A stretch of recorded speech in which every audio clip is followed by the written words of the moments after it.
Chapter 14 of Pride and Prejudice. Recording by Elizabeth Klett. Pride and Prejudice by Jane Austen. Chapter 14. During dinner Mr. Bennet scarcely spoke at all, but when the servants were withdrawn, he thought it time to have some conversation with his guest, and therefore started a subject in which he expected him to shine, by observing that he seemed very fortunate in his patroness. Lady Catherine de Bourgh's attention to his wishes, and consideration for his comfort, appeared very remarkable. Mr. Bennet could not have chosen better. Mr. Collins was eloquent in her praise. The subject elevated him to more than usual solemnity of manner, and with a most important aspect he protested that he had never in his life witnessed such behaviour in a person of rank, such affability and condescension, as he had himself experienced from Lady Catherine. She had been graciously pleased to approve of both of the discourses which she had already had the honour of preaching before her. She had also asked him twice to dine at Rosings, and had sent for him only the Saturday before to make up her pool of quadrille in the evening. Lady Catherine was reckoned proud by many people he knew, but he had never seen anything but affability in her. She had always spoken to him as she would to any other gentleman. She made not the smallest objection to his joining in the society of the neighbourhood, nor to his leaving the parish occasionally for a week or two, to visit his relations. She had even condescended to advise him to marry as soon as he could, provided he chose with discretion, and had once paid him a visit in his humble parsonage, where she had perfectly approved all the alterations he had been making, and had even vouchsafed to suggest some herself, some shelves in the closet upstairs. "That is all very proper and civil, I am sure," said Mrs. Bennet, "and I dare say she is a very agreeable woman. It is a pity that great ladies in general are not more like her. Does she live near you, sir?" "The garden in which stands my humble abode is separated only by a lane from Rosings Park, her ladyship's residence." "I think you said she was a widow, sir. Has she any family?" "She has only one daughter, the heiress of Rosings, and of very extensive property." "Ah," said Mrs. Bennet, shaking her head, "then she is better off than many girls. And what sort of young lady is she? Is she handsome?" "She is a most charming young lady indeed. Lady Catherine herself says that, in point of true beauty, Miss de Bourgh is far superior to the handsomest of her sex, because there is that in her features which marks the young lady of distinguished birth. She is unfortunately of a sickly constitution, which has prevented her from making that progress in many accomplishments which she could not have otherwise failed of, as I am informed by the lady who superintended her education, and who still resides with them. But she is perfectly amiable, and often condescends to drive by my humble abode in her little phaeton and ponies." "Has she been presented? I do not remember her name among the ladies at court."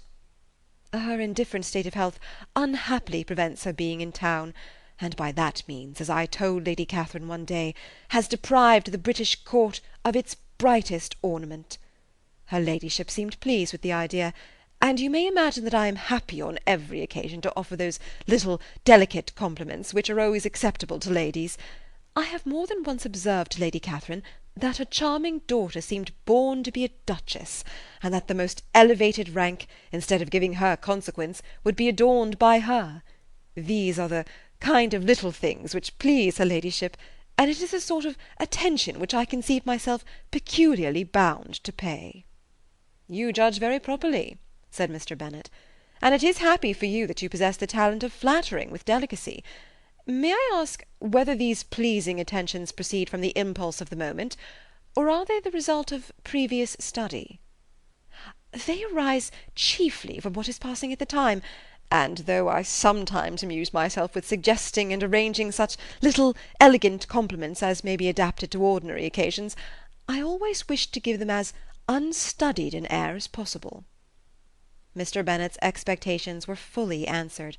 His cousin was as absurd as he had hoped, and he listened to him with the keenest enjoyment, maintaining at the same time the most resolute composure of countenance, and, except in an occasional glance at Elizabeth, requiring no partner in his pleasure.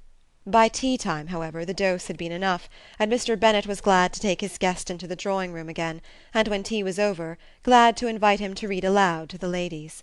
Mr. Collins readily assented, and a book was produced, but on beholding it, for everything announced it to be from a circulating library, he started back, and, begging pardon, protested that he never read novels.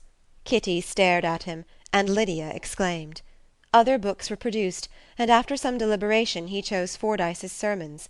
Lydia gaped as he opened the volume, and before he had, with very monotonous solemnity, read 3 pages, she interrupted him with, "Do you know, mamma, that my uncle Phillips talks of turning away Richard, and if he does, Colonel Forster will hire him.